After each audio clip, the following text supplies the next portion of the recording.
తాకట్టులో ఉన్న బంగారాన్ని విడిపించి ఆ రోజు ఆన్లైన్ రేటుకే మేము కొంటాం. Sharma gold company. నమస్తే, వెల్కమ్ టు సుమన్ టీవీ. నేను మీ యామ్ని. ప్రస్తుతం మనతో ఉన్నారు ప్రముఖ ఆధ్యాత్మికవేత్త గురుస్వామి బ్రహ్మశ్రీ రాజన్ నంబూద్రి గారు ఉన్నారు. గురువుగారితో మాట్లాడి మనకున్న సందేహాన్ని అడిగి తెలుసుకుందాం. నమస్కారం గురుగారు. నమస్కారం అమ్మా. గురుగారు, అసలు మే నెలలో కన్యా రాశి వారికి ఏ విధంగా ఉంటుంది, అలానే ఈ రాశి వారికి సంబంధించిన ఆలయ దర్శనం ఏది చేస్తే మంచిది, పరిహారం కూడా తెలియచేయండి. ముందుగా శ్రీ మహాగణపతి దేవతోపే నమః. చూసే వీక్షబంధులకు అందరికీ నమస్కారం. అందరూ ఆరోగ్యంగా సంతోషంగా ఉండాలి. కన్యారాశి వారికి మహా అద్భుతమైనటువంటి యోగం, మహా అద్భుతం. ఎందుకంటే ఈ క్రోధినామ సంవత్సరాలు ఏంటంటే కొద్దిగా అన్నీ రివర్స్ అవుతుందని కొంతమంది అవమానాంబాలు పడతారని, కొంతమంది ఈ రకంగా అవుతుంది, ఎన్నో రకాలుగా చెప్తూ ఉంటారు. కానీ మన కేరళ రాడి శాస్త్రం ప్రకారంగా జరిగే వంటివి ఎలా ఉంటాయి అంటే డైరెక్ట్గా శాస్త్రం మనకి క్లారిటీగా ఉంటుంది. మీరు ఎటువంటి కూడా భయపడే విషయం లేదు. కన్యారాశి వాళ్ళకి చాలా అద్భుతమైనటువంటి ఫలితం రాబోతుంది. కన్యారాశి వారికి ఏంటంటే చాలా వరకు కూడాను ఆలోచన అధికంగా ఉంటుంది. రేపటి దృష్టి ఎలా చేద్దామని ఒక బాగా ఆలోచన వస్తుంటుంది ఫ్యూచర్ పరంగా. కాబట్టి అలాంటి వాళ్ళు ఏంటంటే ప్రత్యేకంగా అది విశేషమైనటువంటి ఒక కైంకర్యం, విశేషమైనటువంటి ఒక ఆలోచన, విశేషమైనటువంటి ఒక ఫలితం గురించి ఆలోచిస్తుంటారు. దేనికి కూడాను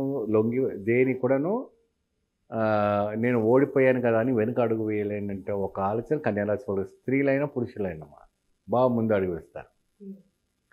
కాబట్టి మీరు కన్యారాశి వాళ్ళు ఏం చేస్తారంటే ప్రత్యేకంగా ఉత్తిష్ట గణపతి ఒక మంత్రాన్ని జపిస్తూ ఉంటే సరిపోతుంది. ఆ మంత్రము మీకు కింద స్క్రోలింగ్ అయిన నెంబర్కి మీరు కాల్ చేస్తే నేను ఇవ్వటం జరుగుతుంది. ఆ ఒక మంత్రాన్ని జపిస్తే మీకు వ్యవహారం పరంగా కావచ్చు, ఉద్యోగం పరంగా కావచ్చు, ఆరోగ్యం పరంగా కావచ్చు, లేని వ్యాపారం అభివృద్ధి కోసం కావలసినటువంటి వాళ్ళకి వివిధమైనటువంటి రంగాలు ఉన్న వారికి రకరకాలమైనటువంటి మంత్రాలు ఉంటాయి. ఆ మంత్రాలు కూడా నేను ఇవ్వటం అనేది జరుగుతుంది.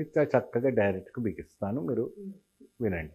ఇంకోటి, ప్రత్యేకంగా వ్యవసాయ రంగంలో ఉన్నటువంటి రైతులకు ఎవరైతే ఉందో పెట్టుబడి పెట్టడానికి ఎక్కువ దిగుబడి రావాలంటే ఎండాకాలానికి సంబంధించినటువంటి ఏదైతే ఉందో అది మీరు పెడితే బాగుంటుంది.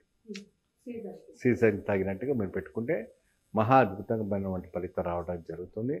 విశేషమైన ఆచరణ అంటే ఏంటి? కైంకర్యాలు, మంచి కైంకర్యాలు ఏదైనా ఉన్నా చేసుకున్నా మంచి ఫలితం లభిస్తుంది. ముఖ్యంగా మీరు మంగళవారం రోజున, ఈ మే నెలలో వచ్చేటువంటి మంగళవారం రావుకాలంలో నిమ్మకాయ దీపారాధన చేసుకోండి. నిమ్మకాయ దీపారాధన చేసుకోండి. ఈ కన్యారాశి వాళ్ళు ప్రత్యేకంగా మీరు ఆలయ దర్శనం చేసుకోవాలి. మీరు ఆ సమస్య నుంచి బయటపడిపోవాలంటే మీరు నాగర్కోవిల్ అని మనకు కన్యాకుమారి దగ్గర ఉంటుంది.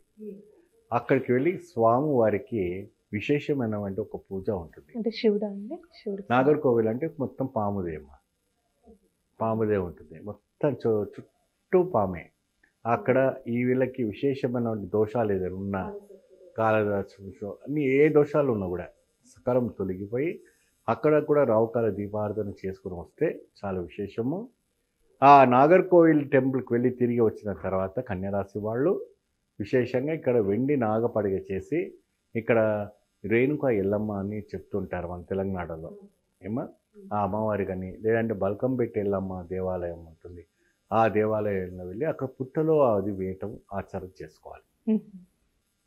లేదా మీకు తెలిసినటువంటి పుట్ట ఎక్కడ ఉందనుకుంటే ఆ పుట్టలో వేసి పసుపు కుంకుమ బయట వేసి పాలు కానీ ఇంకేదైనా ఉంటే పదార్థం ఆ పుట్టలో పోసి మీరు అన్నం కట్టుకోండి. చాలా చక్కగా ఈ కన్యారాశి వారికి అన్ని విశేషాలు కూడా మంచి ఫలితాలు. ఎప్పుడైతే కూడా ఈ రకమైనటువంటి ఒక పరిహారం చేసుకున్న తర్వాత మీకు ఆరోగ్యపరంగా కొద్దిగా నీరసంగా ఉంటుంది.